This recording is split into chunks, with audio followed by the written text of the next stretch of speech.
வரும் ஆகஸ்ட் 21 வெள்ளிக்கிழமை மாலை 4 மணிக்கு சென்னை நந்தனம் ஒய்எம்சிஏ மைதானத்தில் மாபெரும் அரசமைப்பு சட்ட பாதுகாப்பு மாநாடு. மேனாள் அமைச்சர் மனோ தங்கராஜ், வழக்கறிஞர் வாஞ்சிநாதன் ஒருங்கிணைப்பில் மேனாள் நீதிபதி அரிபரந்தாமன் தலைமையில் நடைபெறும் மாநாட்டில் நடிகர் பிரகாஷ்ராஜ், உச்சநீதிமன்ற நீதிபதி செல்லமேஸ்வர், பத்திரிகையாளர் சித்தார்த் வரதராஜன் ஆகியோர் உரையாற்றுகின்றனர். உரிமைக்காக ஒன்றிணைவோம், அனைவரும் வாரீர். வணக்கம் நேர்களே, இது ஷர்மிளா டாக்கீஸ். நான் உங்கள் டாக்டர் ஷர்மிளா. இன்னைக்கு நம்மளோட சிறப்பு விருந்தினரா இணைஞ்சிருக்கிறாரு திராவிட சிந்தனையாளர், எழுத்தாளர் திரு டான் அசோக் அவர்கள். வணக்கம் தோழர். வணக்கம். வணக்கம். நாங்க தூய சக்தி, மக்கள் பணத்துல நான் ஒரு பைசா கூட தொட மாட்டேன் அப்படின்னு எல்லாம் ஆட்சிக்கு முன்னால இன்னைக்கு இருக்கக்கூடிய முதலமைச்சர் விஜய் அவர்கள் பேசினாரு அப்படிங்கிறது நமக்கு நல்லா தெரியும். ஆனா நேத்து டைம்ஸ் ஆஃப் இந்தியால வந்த ஒரு செய்தி, அதாவது முதலமைச்சருடைய அறையை புது இடத்துக்கு மாத்துறாங்க. இதற்காக கிட்டத்தட்ட 5.54 கோடியில் டெண்டர் வெளியீட்டுல முறைகேடு நடந்திருக்குது அப்படின்னு ஒரு செய்தி வருது. அது சம்பந்தமாக இன்னைக்கு எதிர்கட்சியை சேர்ந்த ஏவா வேலு அவர்கள் சட்டமன்றத்துல கேள்வி எழுப்புறாரு. அதற்கு ஆதவர்ஜுனா கொஞ்சம் பட்டும் படாமலும் பதில் சொன்னாரு அப்படிங்கறத பாக்குறோம். நீங்க பாத்தீங்களா அந்த செய்திய? என்ன நினைக்கிறீங்க? இல்ல, இதுல ஒன்னும் நமக்கு ஆச்சரியம் இல்ல. பொதுவா பிற அரசியல்வாதிகள் அரசியலுக்கு அதிகாரத்துக்கு வந்ததற்கு பிறகு ஊழல் செய்வாங்க. ஊழல் செஞ்சுட்டே அரசியலுக்கு வந்த ஒரே அரசியல்வாதி இருக்காருன்னா விஜய் தான். நீங்க பிளாக் டிக்கெட்னு நம்ம ஈஸியா எடுத்துக்கிறோம். பிளாக் டிக்கெட்டை விட ஊழல் என்ன? நீங்க ஊழல் என்பது என்ன? ஒரு விஷயத்தை அதன் மதிப்புக்கு அதிகமாக விற்பது, அதன் மதிப்புக்கு அதிகமாக போட்டுட்டு காசு அடிப்பது. இதான ஊழல். அப்ப காலங்காலமாக பிளாக் டிக்கெட்டை வைத்து ஊழல் செய்து கொண்டிருந்த ஒரு நபர், இப்ப ஜனநாயகன் வரைக்கும் முதல்வர் ஆனதற்கு பிறகு வந்த ஜனநாயகன் டிக்கெட்டு கூட பிளாக் டிக்கெட்ல அவ்வளவு பேர் வித்தாங்க ரசிகர்களுக்கு. அதை பற்றியெல்லாம் வாய் திறக்காத நபர். அவர் ஆட்சிக்கு ஊழல் செய்துவிட்டு ஆட்சிக்கு வந்த சாதனை படைத்த ஒருவரின் ஆட்சியில ஊழல் இல்லாம வேற என்ன இருக்கும்? முதல்ல தூய சக்தின்னு சொல்லுவதற்கான தகுதி என்ன இருக்கு? இவ்வளவு வரலாறு காணாத பொய். நீங்க உலகத்துல எப்பயுமே பொய்யும் நல்லதும் அதாவது உண்மை, நல்லதும் கெட்டதும் கலந்துதான் இருக்கும். அது அரசியல்லையும் சரி. எப்ப அந்த சமநிலை மாறி கெட்டது ரொம்ப அதிகமாகுதோ அப்ப மிகப்பெரிய ஒரு அசிங்கங்களை, ஆபத்துகளை நம்ம சந்திக்க நேரிடும். இப்ப உதாரணத்துக்கு, என்றைக்குமே சென்ட்ரல் கவர்மெண்ட், ஒன்றிய அரசுங்கிறது தமிழ்நாட்டுக்கு எதிராக இருப்பதுதான் காங்கிரஸ் காலத்துல. ஆனா அது அளவுக்கு அதிகமாக ஆனது பாஜக ஆட்சியில. அது போக பாஜக ஆட்சியில தான் வரலாறு காணாத சரிவுகளை இந்திய பொருளாதாரம் எல்லாமே கண்டது. அது போன்ற ஒரு விஷயத்தை தமிழ்நாட்டுக்கு ஏற்படுத்தி கொடுப்பதற்காகவே தோன்றி இருக்கிற ஒரு கட்சியாக தான் நம்ம தாவேகாவை பார்க்க வேண்டியது இருக்குது. ரீல்ஸ்ல போய் நீங்க உலகத்துல கட்சி ஆரம்பிச்சு 1.5-2 வருஷத்துக்குள்ள ஒரு ஒரு ஒரு நேஷனல் மீடியால ரீல்ஸ் வச்சு பொய்யா பரப்புறாங்க. நீங்க ஒண்ணும் இல்ல, ஜந்தர் மந்தர்ல ஒரு போராட்டம் நடக்குதுன்னா அங்க விஜய் கலந்து கொள்வது போல ஏஐ செஞ்சு ரீல்ஸ் போடுறத பாத்துருக்கீங்களா? பீஃப் தடை போட்டுட்டாரு விஜய்னு ஒரு ஒரு பக்கம் ரீலு, பீஃப் வெட்ட தடைப்பட்டாரு ஒரு பக்கம் ரீலு. இன்னொன்னு, இஸ்லாமிய இமாம்களுக்கு எல்லாம் விஜயே தளபதி, எல்லா இந்திக்காரங்களும் காசு தளபதி விஜயே கொடுக்க போறாருன்னு, சம்பளம் கொடுக்க போறாருன்னு ஒரு பொய். அதாவது அன்றாடம் ஆட்டுப்புழுக்க மாதிரி, நீங்க வேற என்ன, எனக்கு உதாரணமே தெரியல. ஏன்னா அதுதான் அப்படி கொத்து கொத்தா கொட்டும். ஆட்டுப்புழுக்க மாதிரி ஒரு அரசு பொய்களை சராமரியாக மக்களிடையே அடித்து விடுது, சட்டசபையிலையும் அடிச்சு விடுதுன்னா அது விஜயனுடைய அரசு தான். உண்மையிலேயே தமிழ்நாடு மிக மிக மிக மோசமான ஒரு ஒரு சூழல்ல தான் மாட்டி இருக்குது. இது வருந்துவதை தவிர வேற எதுவும் வழி இல்லை. சட்டமன்றத்துல ஒரு ரெகுலர் பேட்டர்ன் நம்மளால பார்க்க முடியுது. அதாவது எந்த துறை சார்ந்த கேள்வி கேட்டாலும் அந்த துறை சார்ந்த அமைச்சரை தவிர்த்துட்டு மத்தவங்க பதில் சொல்றது. அதுவும் குறிப்பாக முதலமைச்சர் விஜய் அவர்கள் கீழே இருக்கக்கூடிய துறைகள் சம்பந்தப்பட்ட கேள்விகள் வந்தாலும் மத்தவங்க தான் பதில் சொல்றாங்க. பதில் சொல்லும் போது ஒரு ஸ்டாண்டர்ட் பேட்டர்ன் இருக்கு. அதாவது எதிர்கட்சி தலைவர் ஏதாவது ஒரு கேள்வி எழுப்புனா, உங்க ஆட்சியில என்னென்னது தெரியுமா, நீங்க எவ்வளவு ஊழல் பண்ணீங்க தெரியுமா அப்படின்னு குற்றச்சாட்டுகளை வைக்கிறது. இன்னைக்கும் ஆதவர்ஜுனா அந்த மாதிரி தான் பிடபிள்யூடில இந்த டெண்டர் முறைகேடை பத்தி கேட்கும்போது, உங்க ஆட்சியில கடந்த 5 வருஷத்துல எவ்வளவு முறைகேடுகள் நடந்ததுன்னு தெரியுமா அப்படின்னு கேட்கிறாரு. ஆதாரத்தை கொடுங்க அப்படின்னு கேட்டதுக்கு இன்னைக்கு முதலமைச்சர் சட்டமன்றத்துல கொஞ்சம் காட்டமாவே பேசியிருக்கிறாரு. அதாவது என்னுடைய டேபிள் மேல பல ஃபைல்ஸ் இருக்கு, பல துறைகள் சம்பந்தப்பட்ட ஃபைல்ஸ் எல்லாம் இருக்கு, அதெல்லாம் என்ன ஓபன் பண்ண வச்சிடாதீங்க, எப்போ ஓபன் பண்ணணுமோ அப்போ ஓபன் பண்ணுவேன் அப்படிங்கிற ஒரு விஷயத்த சொல்றாரு. ஒண்ணு, எங்களுக்கு இத பத்தி தகவல் இல்ல, நாங்க தகவலை சேகரிச்சு சொல்றோம் அப்படிங்கிறது ஒரு விதம். இல்ல, எங்க கிட்ட தகவல்கள் இருக்கு, இதோ பாருங்க, இதுதான் தகவல், இதுதான் ஆதாரம் அப்படின்னு சொல்றது ஒரு விதம். என்கிட்ட இருக்கு. ஆனா எனக்கு எப்போ தோணுதோ அப்ப நான் வந்து காட்டுவேன் அப்படின்னு சொல்றது ஒரு புது விதமாக இருக்கே. அத எப்படி பார்க்கறது? இதுவே மானமுள்ள, அறிவுள்ள, அரசியல் தெரிந்த ஒரு தமிழன் இதை எதிர்த்து கேள்வி கேட்பான் அப்படின்னா, அது என்ன ஃபைல எதுக்கு பூஜை பண்ண வச்சிருக்கியான்னு கேட்பான். ஏன் ஒரு தப்பு நடக்குது. நீங்க தான் இன்னைக்கு முதலமைச்சரு. ஒரு தப்பு நடந்திருக்குது. அந்த ஃபைல் உங்ககிட்ட ஆதாரத்தோட இருக்குன்னா, பூஜை பண்ண வச்சிருக்கீங்களா? அத வச்சுக்கிட்டு என்ன பண்ணுவீங்க? பூஜை பண்றீங்களா? இல்லன்னா பிளாக்மெயிலுக்கு இதுக்கு கேட்டுட்டு இருக்கீங்களா? காசு எதுவும் பேரம் பேசிட்டு இருக்கீங்களா? இத நான் வந்து ஓப்பன் பண்ண வேணாம். ஒண்ணு நீங்க என்ன பண்ணணும்? உடனே புகார் மேல நடவடிக்கை எடுக்கணும். ஊழல் மேல நடவடிக்கை எடுக்கணும். அதுக்கு தான் மாற்றம்னு சொல்லி மக்கள் உங்கள கொண்டு வந்திருக்கிறாங்க. அத பண்ணாம சும்மா ஒருவர் பிறர் பிறர் மீதான ஊழல் ஆவணங்கள ஒருத்தர் தன்னுடைய டேபிள்ல சும்மா வச்சிருக்கிறாரு அப்படின்னா 2 விஷயமா தான் இருக்கும். ஒண்ணு தொறக்க பயப்படுறாரு. இல்லன்னா அத வச்சு அவங்க கிட்ட ஏதாவது பேரம் பேசலான்னு பாக்குறாரு. இதுல இந்த 2ல என்ன வந்து விஜயை நடவடிக்கை எடுக்க தடுக்குது அப்படிங்கிறது தான் இன்றைக்கு தமிழ்நாட்டு ஊடகங்கள் வைக்க வேண்டிய கேள்வியாக இருக்கும். ஆனா இன்னைக்கு இன்னைக்கு நிலைமையில என்ன தெரியுமா ஆகும்? முதல்வர் விஜய் மாசாக சீரிய முதல்வர். அடித்து அதிரடி காட்டிய முதல்வர். உதயநிதி கேள்விக்கு அதிரடி காட்டிய முதல்வர்னு இத போடுவாங்க. நியாயமா என்ன கேட்கணும்? உன்கிட்ட புகார் உன்னோட ஊழல் இருந்ததுன்னா பூஜை பண்றியான்னு கேட்கணும். ஆனா அது இங்க எவனுமே கேட்க மாட்டாங்க. இதுதான் இன்றைக்கு இருக்கிற ஒரு கள நிலவரமாவும் இருக்குது. அதுபோக வரலாற்றிலேயே இல்லாத அளவு ஆளுங்கட்சியின் பேச்சுகளை சபாநாயகர் வந்து தரவிலிருந்து நீக்கிற அவை குறிப்பிலிருந்து நீக்கிற ஒரு ஒரு அருமையான காட்சியும் இதான் பார்த்துட்டு இருக்கிறோம். ஆனா இந்த தாவேகா சட்டமன்றத்துல மன்றத்தை வந்து ஹேண்டில் பண்றது எப்படின்னா, அடி வா அடி வாங்குறத காட்டவே மாட்டேங்கிறாங்க அவங்களோட ரீல்ஸ்ல. இப்ப உதாரணத்துக்கு பிரபு இருக்காரு, கனிம வளத்துறை அமைச்சரு. வண்டல் மண்னா என்னன்னே தெரியாம பேசி, எடப்பாடி கிட்டயும், பழைய அமைச்சர்கள் கிட்டயும் அவ்வளவு கேவலமாக நாறி போயிருக்குது. வண்டல் மண் என்பதை விவசாயிகள் இவர் என்னமோ நாங்க பாகிஸ்தானுக்கும் அனுப்ப மாட்டோம். பாகிஸ்தான்காரன் எதுக்கே வந்து வண்டல் மண் எடுக்க போறேன்? விவசாயத்துக்கு பயன்படுத்துற வண்டல் மண்ணை விவசாயிகள் தான் எடுப்பாங்கன்றது எடப்பாடி சொன்னதுக்கு அப்புறம் தான் கனிம வளத்துறை அமைச்சருக்கே தெரியுது. ஆனா என்னன்னா, இப்ப என்ன நீங்க ரீல்ஸ்ல வரும்? ரீல்ஸ்ல என்ன வரும்? பிரபுவோட ரீல்ஸ்னா சீரிய பிரபு பாகிஸ்தானுக்கும் அனுப்ப மாட்டோம், பக்கத்து ஊருக்கும் அனுப்ப மாட்டோம் என்று பதில் சொன்ன பிரபுன்னு மட்டும் வரும். இவங்க சட்டசபையில இவங்க பேசுறதை மட்டும் கட் பண்ணி போட்டுட்டு இது வந்து ஒரு கேவலமான ஒரு ஒரு விஷயத்தை தாவேகா செய்து கொண்டிருக்கிறது. நான் மக்கள் கிட்ட வைக்கிற கோரிக்கை என்னன்னா, உங்களை ஒரு பபுள்குள்ள வச்சு வாழ வச்சுக்கிட்டு இருக்கு தாவேகா. நீங்க எங்க திரும்பினாலும் தாவேகா நல்லது இருக்கிற மாதிரியே உங்களை வந்து ஒரு மாய உலகத்துக்குள்ள ரீல்ஸ் உங்களுடைய சோசியல் மீடியாவை முழுதாக ஹேக் செய்து அவர்களுடைய ஆதரவாளர்களின் மூளையை முழுமையாக ஹேக் செய்திருக்கிற ஒரு வைரஸ் போலதான் இன்றைக்கு தாவேகா அரசு செயல்பட்டு கொண்டிருக்கிறது. அந்த திமிரில் பேசுவதுதான் நான் வந்து என் டேபிள்ல இருக்கு, நான் எப்ப திறப்பேன்னு தெரியும்னா அசிங்கமா இல்லையா? இல்ல இது வரைக்கும் யாராவது முதல்வர் பேசியிருக்கிறாங்களா? யாராவது பேசுவாங்களா? அப்படி சினிமா பஞ்ச் ஆகாது. இன்டர்வல் சீனுக்கு அப்புறம் நான் அதை வந்து சொல்றேன்னு சொல்றது என்ன? ஒரு புகார் இருந்தா நடவடிக்கை தானே எடுக்கணும். ஊழல் இருந்தா நடவடிக்கை தானே எடுக்கணும். அது யார் மேலேயே சரி. நான் வச்சிருக்கேன்னா என்ன அர்த்தம்? யாருக்கு பயப்படுறீங்க? இல்லைன்னா பிளாக்மெயில் பண்றீங்களா? இதை அவர் வந்து வெளிப்படையாக சொல்ல வேண்டும். ஓகே. இன்னைக்கு 110 விதியின் கீழ் ஒரு முக்கியமான அனௌன்ஸ்மெண்ட்ட வந்து விஜய் அவர்கள் வெளியிட்டிருக்கிறாரு. அதாவது எம்.எல்.ஏக்களுக்கெல்லாம் ஆளுக்கு ஒரு கார் வழங்கப்படும். மந்த்லி அலவன்ஸா ரூ. 75,000 அந்த காருக்கு டீசல் போடுறதுக்கும், டிரைவர் ஏற்பாடு பண்ணிக்கிறதுக்கும், காருடைய மெயின்டெனன்ஸ்க்கும் ரூ. 75,000. அது இல்லாம ஒவ்வொரு எம்.எல்.ஏக்கும் ஒரு பர்சனல் அசிஸ்டன்ட் வச்சுக்கிறதுக்கு ரூ. 25,000 அப்படின்னு சொல்லியிருக்கிறாங்க. இதற்கு வந்து கடுமையான எதிர்ப்பு சமூக வலைதளங்கள்ல எதிர்க்கட்சி தரப்புல இருந்து, பொதுமக்கள் தரப்புல இருந்துமே நம்மளால பார்க்க முடியுது. இன்னொரு பக்கம் தாவேகால வந்து ஃபர்ஸ்ட் டைம் எம்.எல்.ஏஸ் ஆனவங்க, ஆட்டோ டிரைவர்லாம் இன்னைக்கு எம்.எல்.ஏ ஆயிருக்கிறாரு. அப்ப அவங்க சிறப்பா இயங்கணும்னா, இது போன்ற விஷயங்கள அவங்களுக்கு குடுக்கறது கரெக்ட் தானே?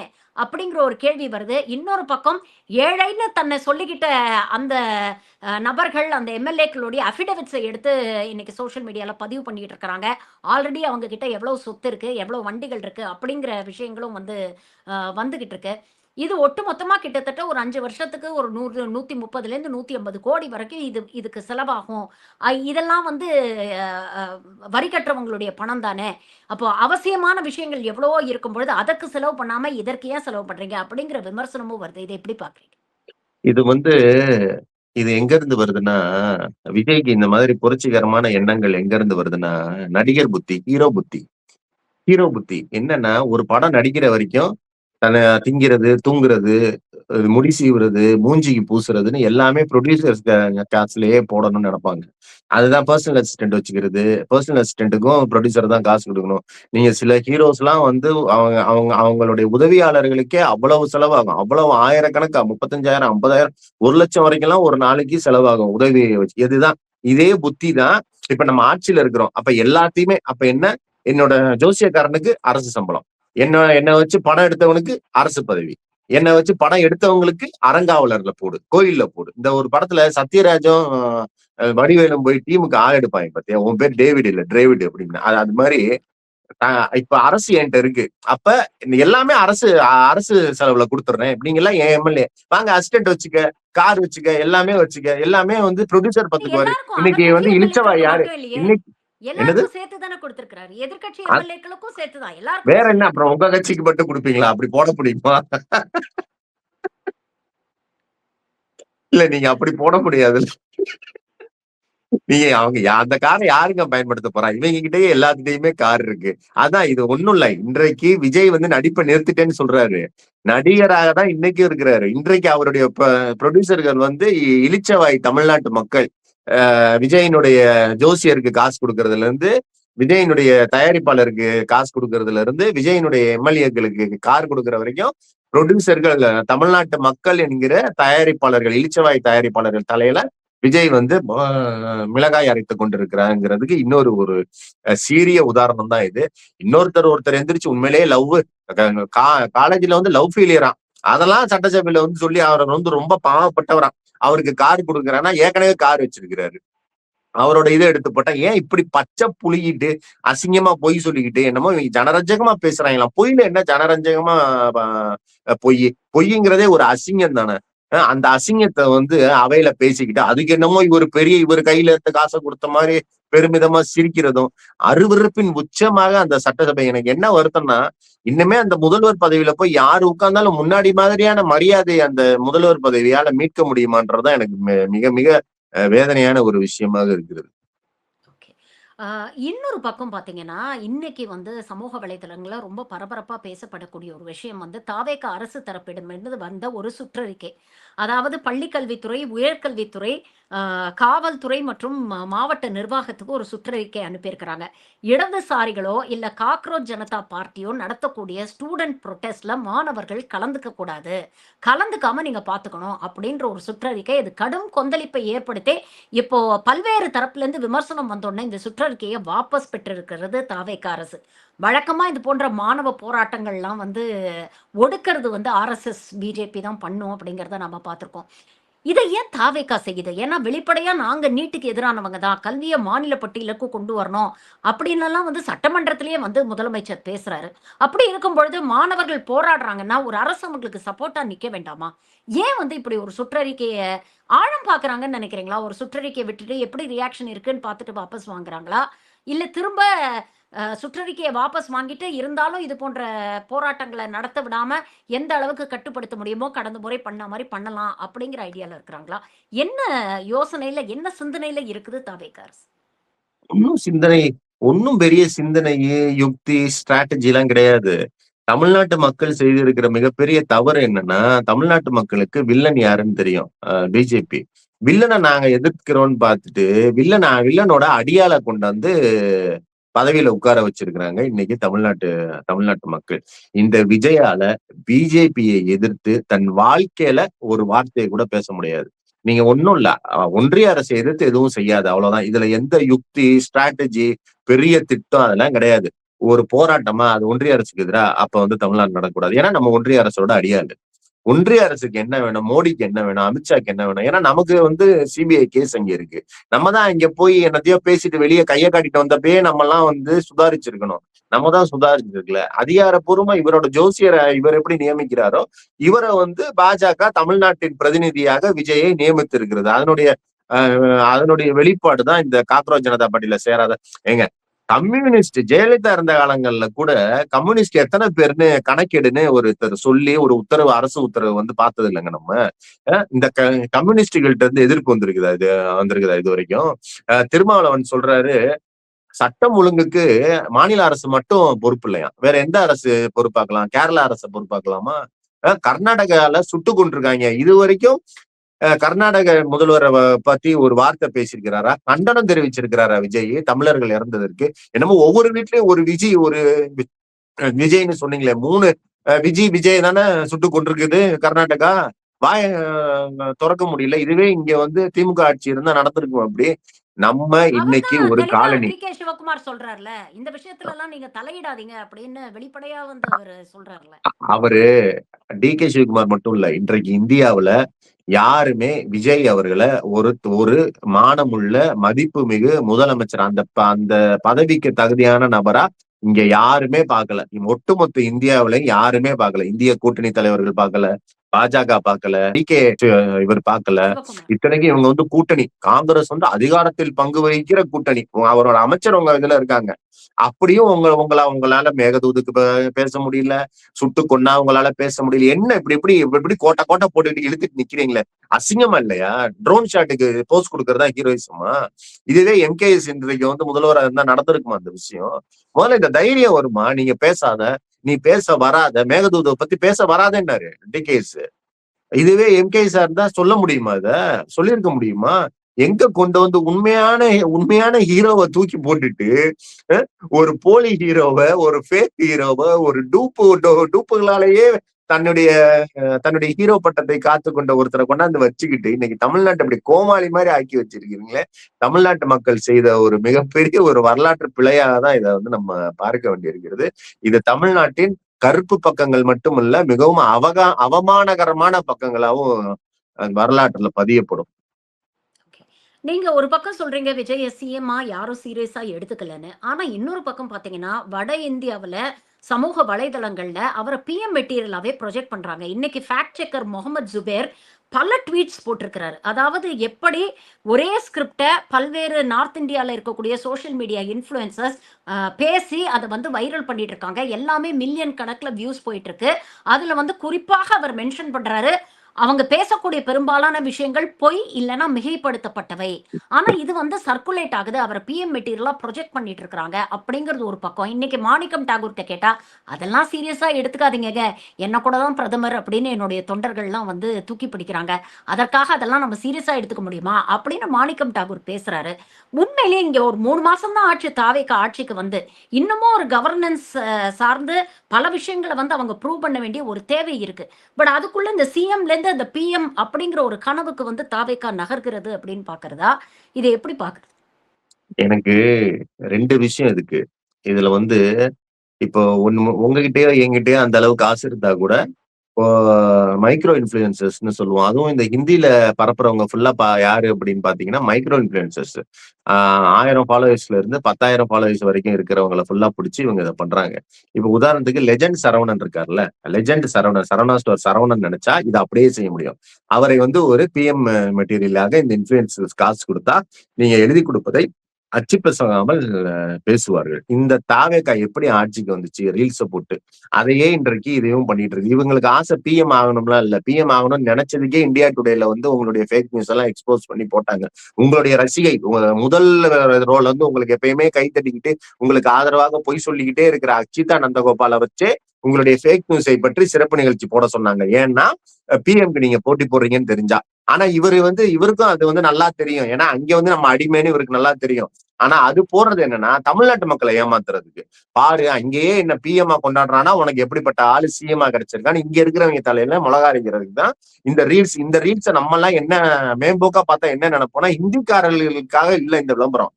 இதை பார்க்கிற இந்த தற்குறிகள் இருக்குல்ல, இவரை வந்து ஒரு ஆளாக இங்க வந்து மதிச்சுட்டு ஹீரோவா நினைக்குதுங்களா, அதுகிட்ட எங்க அண்ணனை பாரு அங்கேயே கொண்டாடுறாங்கன்னா அவங்களுக்கு கரண்ட் பில்லு தெரியாது, பெண்களுக்கு எதிரான குற்றங்கள் தெரியாது, இந்த பஸ்ல வட மாநிலத்தவர்களை கண்டக்டர் ஆக்கியிருக்காங்க அது தெரியாது, ஊழல் தெரியாது, ஒன்னும் தெரியாது. இந்த ரீல்ஸை தூக்கிட்டு பெருமை பேசிக்கிட்டே அலையலான்றதுக்கு தான் இவ்வளவு செலவும். எனக்கு இந்த மாணிக் தாகூர் சொன்னதுலதான் ஒரு மரண காமெடி.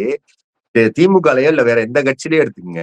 இப்ப அதிமுகனா யாராவது மாவட்ட செயலாளரை பார்த்து நாளைய முதல்வர் வாழ்கன்னு அதிமுக கத்துவாங்களா? ஏன்னா அவன் எல்லாருமே எடப்பாடி தான் முதல்வர் வேட்பாளர்னு தெரியும். திமுக கத்துவாங்களா நாளைய முதல்வர்னு? அப்ப பிரதமர் வேட்பாளர்னு ராகுல் காந்தியை வச்சுக்கிட்டு இருக்க காங்கிரஸ்காரங்க மாணிக் தாகூரை பார்த்து நாளைய பிரதமர் கத்துறாங்கன்னா அந்த கட்சி எந்த அளவுல இருக்கு, அது எவ்வளவு ஒரு கேவலமான கட்சின்றதுக்கு மாணிக் தாகூர் அவர்களுடைய அந்த பேச்சை ஒரு உதாரணமாக நம்ம எடுத்துக்க வேண்டியதுதான். இது ஒரு மிகப்பெரிய ஏமாற்று கட்சி, ஏமாற்றும் அரசு, மக்களை ஏமாற்றுவதற்காக செயல்பட்டு கொண்டிருக்கிறது தான் இந்த ரீல்ஸ் போடுறதும். ஆனா ஆனா நீங்க பார்த்தீங்கன்னா, ஒரு ரீலுக்கு கிட்டத்தட்ட ரூ. 60,000லேருந்து ரூ. 75,000 வரைக்கும் பே பண்றாங்க. அப்படிங்கிற ஒரு செய்தியும் வந்து ஜுபைர் வெளியிட்டிருக்கிறாரு. இன்னொரு பக்கம் நடுநிலையாளர்கள், தலித் போராளிகள் அப்படின்னு சொல்லக்கூடிய நபர்கள் வந்து வீடியோஸ் போடுறாங்க. பாருங்க நான் இப்போ குஜராத்ல இருக்கேன். குஜராத்ல ஒரு கேப்ல நான் போயிட்டு இருக்கும்போது அந்த டிரைவர் கிட்ட கேட்டேன். விஜய்ன்னு சொன்னோனே அவர் மூஞ்சில ஒரு மலர்ச்சி வந்துருச்சு. அடுத்த முதலமைச்சரா எங்களுக்கு விஜய் தான் வரணும். அடுத்த பிரதமரா எங்களுக்கு விஜய் தான் வரணும். அவர் தமிழ்நாட்டு மக்களுக்கு நெறைய விஷயங்கள், நெறைய நல்லது பண்றாரு. அப்படின்னு சொல்றாங்க. அப்ப வட இந்திய மக்களுக்கு வந்து விஜய் தான் அடுத்த பிஎம் கேண்டிடேட் அப்படிங்கிறது வந்து அவங்க மைண்ட்ல ஃபிக்ஸ் ஆயிடுச்சு அப்படின்னு வீடியோ பதிவுகள்லாம் போடுறாங்க. நடுநிலை சுமந்த் ராமன் போன்றவர்கள்லாம் பார்த்தீங்கன்னா, ஆட்சிக்கு வந்ததுக்கு அப்புறம் ஊழல வந்து ஓரளவுக்கு நல்லாவே குறைச்சிருக்கிறாங்க. அந்த ஆமா, அட்டவணை கொண்டு வராங்க. இதெல்லாம் நாம அப்ரிஷியேட் பண்ண டெம்பரேச்சர் வச்சு வேண்டியதா இருக்கு. பார்த்தாரு, வாயில வச்சு பார்த்தாரு. அப்படின்னு சொல்லி தாவேக்காவுக்காக ஒரு என்ன சொல்றது? அவங்க ஒரு பிஆர்ஓஸாவே இன்னைக்கு மாறி இருக்கிற ஒரு இத நம்ம பார்க்க முடியுதே. ஏங்க, திமுக அவருக்கு எதிரா ஜெயலலிதாவிற்கு பிறகு ஆட்சிக்கு வரக்கூடிய வல்லமையில ஒரு சக்தி கிடைச்சிருக்குது. அது மிகப்பெரிய தீய சக்தின்னு அவங்களுக்கு தெரியும்.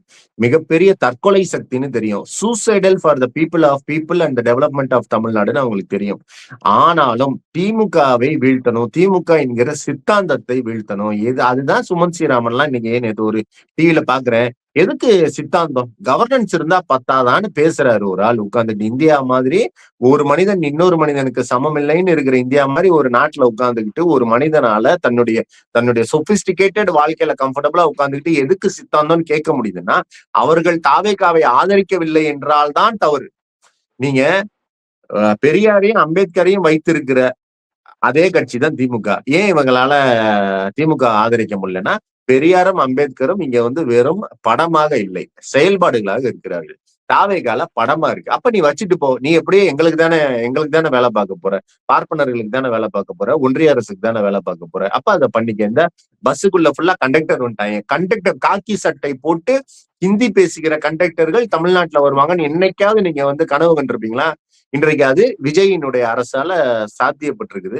நான் வட இந்தியக்காரர்கள் ஆட்டோக்கார அண்ணன்களை கெஞ்சி கேட்கறதுன்னா, தயவு செஞ்சு கூட்டு போய் பிரதமர் ஆக்கிங்க, தயவு செஞ்சு கூட்டு போய் பிரதமர் ஆக்கிங்க, தமிழ்நாட்டை விட்டுருங்க அப்படிங்கிறதுதான் அவர்களிடம் நான் விரும்பி கேட்டுக்கொள்வது. ஒரு சூட்சமம் பாத்தீங்கன்னா, அந்த ரீல்ஸ் எதுலையுமே ஜோசப் விஜய்னு வராது. தளபதி விஜய்னு வரும். ஜோசப் விஜய்னு வராது. ஜோசப்ங்கிறதும் முழுசா இங்க தெரிஞ்சா அப்புறம் விஜய்க்கான வரவேற்பு அங்க எப்படி இருக்குன்னு பார்ப்போம். இது ஒரு பெஸ்டவங்க, இது ஒரு விஷம், இது ஒரு ஃப்ராடு. அதாவது முழுக்க ஃப்ராடுத்தனத்தை மட்டுமே நம்பி ஆட்சி நடத்துகிற, ஆட்சிக்கு வந்திருக்கிற ஒரு கட்சி. அதுக்கு நீங்க எல்லாம் என்ன மாதிரி ஒரு காரணத்தை சொல்லி கொண்டு சப்போர்ட் பண்றாங்க? நீங்க அமைதியா இருக்கிறது வேற. சுமந்த் ஸ்ரீராமன் இந்த மாதிரி தலித் ஆக்டிவிஸ்ட்னு காட்டிக்கிற சில பேர்லாம் எந்த முகத்தோட இவங்களை சப்போர்ட் பண்றாங்கன்னு நினைச்சாலே ரொம்ப ரொம்ப ரொம்ப ஆச்சரியமாகவும் அருவருப்பாகவும் இருக்கிறதுன்றதை தவிர சொல்வதற்கு வேற வார்த்தைகள் இல்லை. ஆனா நம்ம சொல்றோம் பெரியார் மண், பண்பட்ட மண், பகுத்தறிவு மண் அப்படின்லாம் நாம சொல்றோம். இன்னைக்கு வட மாநிலங்கள்ல இருக்கக்கூடிய ஜென்சிக்கள், ஜென் ஆல்பா குழந்தைகள் வீதிக்கு வந்து அங்க இருக்கக்கூடிய காங்கிரஸ் அரசை எதிர்த்தும், பாஜக அரசை எதிர்த்தும் எங்களுக்கு அடிப்படை வசதிகள் கூட பள்ளிகள்ல இல்ல அப்படின்லாம் போராடுற விஷயங்களை நம்ம பார்க்கிறோம். ஆனா அதற்கு நேர் எதிரா இங்க இருக்கக்கூடிய இளைஞர்கள், இங்க இருக்கக்கூடிய ஜென் ஆல்பா வந்து நாம ரொம்ப பக்குவப்பட்ட ஒரு சமூகம் அப்படின்னு சொல்லக்கூடியவங்க இன்னைக்கு கண்மூடித்தனமா அவரை வந்து நம்புறாங்களே. என்ன சோசியல் மீடியால வந்தாலும் அதை வந்து பகுப்பாய்ந்து பார்க்காம அவங்க சொல்றதுதான் வேத வாக்கு அப்படின்னு நம்பக்கூடிய ஒரு ட்ரெண்டை பார்க்க முடியுது இல்ல? Biggest irony. அதை எப்படி பாக்குறீங்க?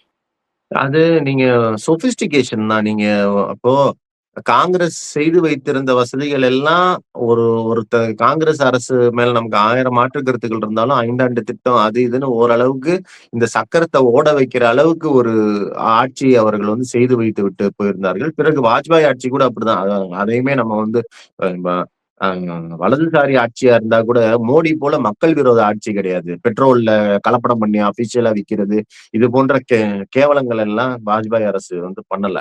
அப்ப இது எல்லாம் நடந்து ஒரு பிரேக்கிங் பாயிண்ட் அங்க வந்து எட்டி இருக்குது. எங்களுடைய வாழ்வாதாரத்திலேயே பிரச்சனை வைக்கிற நாங்க நீட்டுக்கு கோச்சிங்கும் போயிட்டோம். நீங்க அவனுடைய போராட்டத்தையும் நம்மளோட போராட்டத்தையும் நீங்க எடுத்து பார்த்தா ரொம்ப பெரிய ஒரு வித்தியாசமா இருக்கும். நீட்டுக்கு நான் காசு கட்டி கோச்சிங்கும் போயிட்டேன். ஆனா நீ வந்து கொஸ்டின் பேப்பர் தர மாட்டேங்கிறது அவனோட போராட்டம். நம்மளோட போராட்டங்கிறது நான் எத்தனை நீட்டுக்கு காசு கட்டி போகணுங்கிறது. நம்ம இங்க இருக்கோம். இந்த சொபிஸ்டிகேஷனு, இந்த ஒரு வளர்ச்சி இருக்குல்ல, இதுதான் இன்றைக்கு நம்மளை வீழ்த்தி இருக்கிறது. இந்த வளர்ச்சி இருக்குல்ல, இது ஏன் வந்துச்சுன்னே தெரியாம நான் ஒரு வளர்ச்சிக்கு வந்துட்டேன்ல. அப்ப கொடுத்து பார்ப்போம்.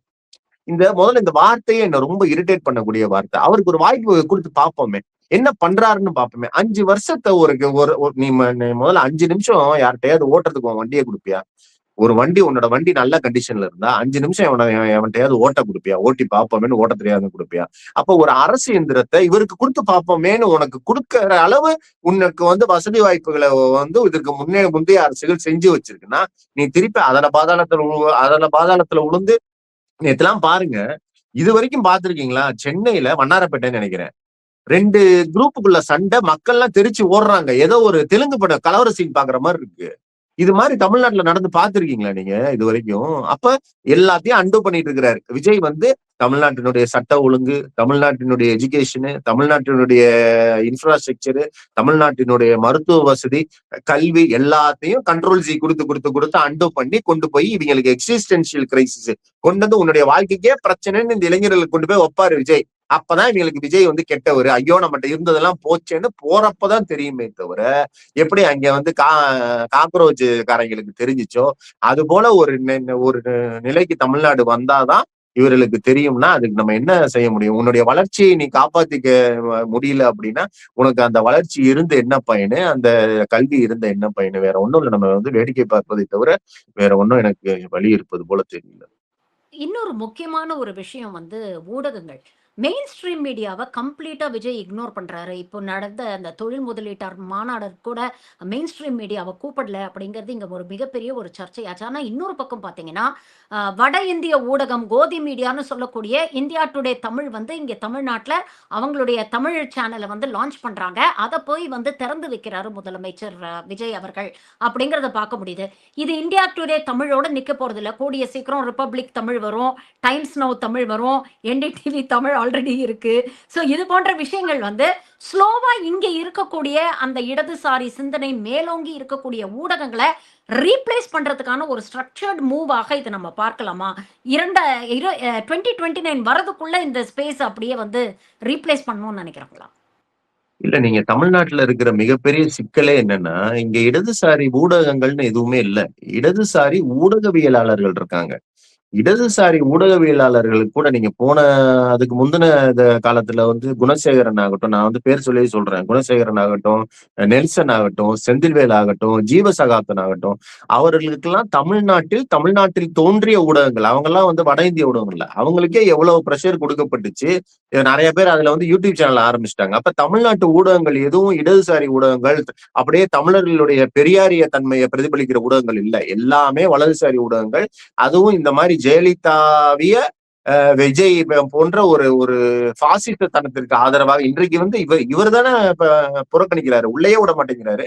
ஆனாலும் இந்த ஊடகங்கள் அவரை எப்படி அப்படியே தூக்கி புலங்காயின்னு அடைஞ்சிட்டு இருக்கு பாருங்க. எதுலயாவது எதிர்த்து ஏதாவது ஒரு நியூஸ் வருதா? விமர்சன பார்வை ஏதாவது அவர் மேல வருதா? எதுவுமே வரல. அப்ப இவர்களுடைய தொழிலை காலி பண்ண இவங்களுக்கு அப்பன் வரான் நார்த் இந்தியால இருந்து, வேற ஒன்னும். அதனால நீங்க இங்க ஏதோ ஒரு நல்ல விஷயத்தை மாத்தி கெட்ட விஷயம் வரல. இங்க தமிழ்நாட்டில் தோன்றிய கெட்ட விஷயத்தை மாத்தி வடநாட்டுல தோன்ற கெட்ட விஷயம் வருது. இந்த அக்ஷிதா நந்தகோபால் வருது, அவங்க எல்லாம் வராங்க, சமச தூக்கி சாப்பிட போறாங்க. சமஸ் என்ன பெரிய மக்கள் ஆதரவாளரா? மக்களுக்காக களத்தில் நிற்பவரா? அவரும் ஒரு இவர் இந்த விஜய் ஆதரவாளர், திமுக எதிர்ப்பாளர் அக்ஷிதா நந்தகோபால் வந்து அந்த இடத்த வந்து நிரப்ப போறாங்க. தமிழே தெரியாம பேசிட்டு இருக்காங்க தமிழ் சேனல்ல. இந்த கூத்துக்களை தான் பார்க்க போறோம். பஸ்ஸுக்குள்ள வடநாட்டு கண்டக்டர் வந்தாச்சு, இதுக்குள்ள வடநாட்டு மீடியா வந்துடும். நல்லா சந்தோஷமா இருங்க, நல்லா சந்தோஷமா வாழுங்க. விஜய் என்ன எல்லாமே பண்ணுவாரு, நமக்காக பண்ணுவாரு, மாற்றம் கொண்டு வருவாரு. அப்படிதான் வேடிக்கை தான் பார்க்கணும். இந்த டிஸ்ட்ரக்ஷனை வேடிக்கை பார்ப்பதை தவிர எனக்கு கொஞ்சமாவது கம்யூனிஸ்டுகள் மேலேயும் திருமாவளவன் மேலேயும் நம்பிக்கை இருந்துச்சு. ஆனால் முழுசாக தாவேக்காரர்களாகவே அதை விட மோசமாக மாறி போனவர்களாக இன்றைக்கு அம்பலப்பட்டு நிற்பது இன்னும் வேதனையாக இருக்குது. அதனால இதை வேடிக்கை பார்ப்பதை தவிர நமக்கு வேற ஒன்னும் வழி இல்லை. பல்வேறு விஷயங்களை இன்னைக்கு எங்களோட பகிர்ந்துட்டீங்க. உங்கள் நேரத்துக்கும் கருத்துக்களுக்கும் மிக்க நன்றி தோழர். நன்றி நன்றி. வரும் ஆகஸ்ட் 21 வெள்ளிக்கிழமை மாலை 4 மணிக்கு சென்னை நந்தனம் YMCA மைதானத்தில் மாபெரும் அரசமைப்பு சட்ட பாதுகாப்பு மாநாடு. மேனாள் அமைச்சர் மனோ தங்கராஜ், வழக்கறிஞர் வாஞ்சிநாதன் ஒருங்கிணைப்பில் மேனாள் நீதிபதி அரிபரந்தாமன் தலைமையில் நடைபெறும் மாநாட்டில் நடிகர் பிரகாஷ்ராஜ், உச்சநீதிமன்ற நீதிபதி செல்லமேஸ்வர், பத்திரிகையாளர் சித்தார்த் வரதராஜன் ஆகியோர் உரையாற்றுகின்றனர். உரிமைக்காக ஒன்றிணைவோம், அனைவரும் வாரீர்.